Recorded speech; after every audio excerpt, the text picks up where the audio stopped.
Hello friends, अगर आप बिना सब्सक्राइब किए चैनल देख रहे हैं तो प्लीज़ आप अपने चैनल पूजा ज्ञान सागर को लाइक और सब्सक्राइब ज़रूर करें। 2026 में फाल्गुन मास में एकादशी कृष्ण पक्ष की विजया एकादशी होती है। विजया एकादशी का व्रत रखना बहुत ही शुभ होता है। विजया एकादशी का व्रत जो भी माताएं बहनें रखती हैं उन्हें विजया एकादशी के दिन व्रत कथा जरूर सुननी चाहिए। विजया एकादशी की व्रत कथा इस प्रकार है। धर्मराज युधिष्ठिर बोले, हे जनार्दन, फाल्गुन मास के कृष्ण पक्ष की एकादशी का क्या नाम है तथा उसकी विधि क्या है, कृपा करके आप मुझे बताइए।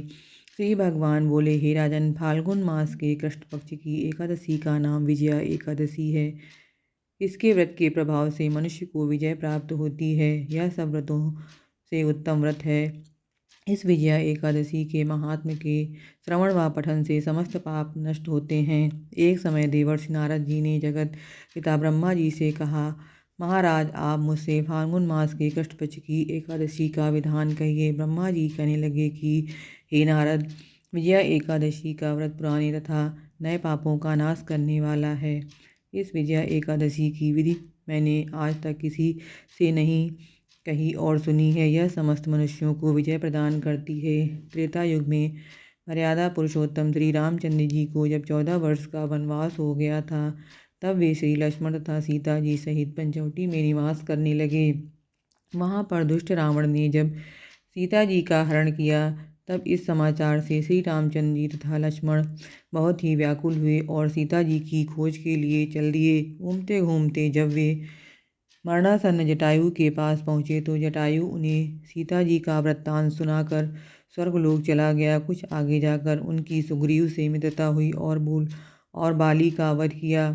हनुमान जी ने लंका में जाकर सीता जी का पता लगाया और उससे श्री रामचंद्र जी और सुग्रीव की मित्रता का वर्णन किया।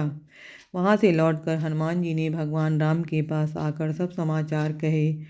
श्री रामचंद्र जी ने वानर सेना सहित सुग्रीव की संपत्ति से लंका को प्रस्थान किया। जब श्री रामचंद्र जी समुद्र के किनारे पहुँचे तब उन्होंने मगरमच्छ आदि से युक्त उस अगाध समुद्र को देखकर लक्ष्मण जी से कहा कि इस समुद्र को हम किस प्रकार से पार करेंगे। श्री लक्ष्मण जी ने कहा, हे पुराण पुरुषोत्तम, आप आदि पुरुष हैं, सब कुछ जानते हैं। यहाँ से आधा योजन दूर पर कुमारी द्वीप में वकदालव्य नाम के मुनि रहते हैं। उन्होंने अनेक ब्रह्मा देखे हैं। आप उनके पास जाकर इसका उपाय पूछिए। लक्ष्मण जी के इस प्रकार के वचन सुनकर श्री रामचंद्र जी वकदालव्य ऋषि के पास गए और उनको प्रणाम कर बैठ गए। मुनि ने भी उनको मनुष्य रूप धारण किए हुए पुराण पुरुषोत्तम समझकर उनसे पूछा कि हे राम, आपका आना कैसे हुआ। रामचंद्र जी कहने लगे कि हे ऋषि, मैं अपनी सेना सहित यहाँ आया हूँ और राक्षसों को जीतने के लिए लंका जा रहा हूँ। आप कृपा करके समुद्र पार करने का कोई उपाय बताइए। मैं इसी कारण आपके पास आया हूँ। वकलादव्य ऋषि बोले कि हे राम, फाल्गुन मास के कृष्ण पक्ष की एकादशी का उत्तम व्रत करने से निश्चय ही आपकी विजय होगी। साथ ही आप समुद्र भी अवश्य पार कर लेंगे। इस व्रत की विधि यह है कि दशमी के दिन स्वर्ण, चांदी, तांबा या मिट्टी का एक घड़ा बनाएं। उस घड़े को जल से भरकर तथा 5 पल्लव रख वेदिका पर स्थापित करें। उस घड़े के नीचे सत नजा और ऊपर जौ रखें। उस पर श्री नारायण भगवान की स्वर्ण की मूर्ति स्थापित करें।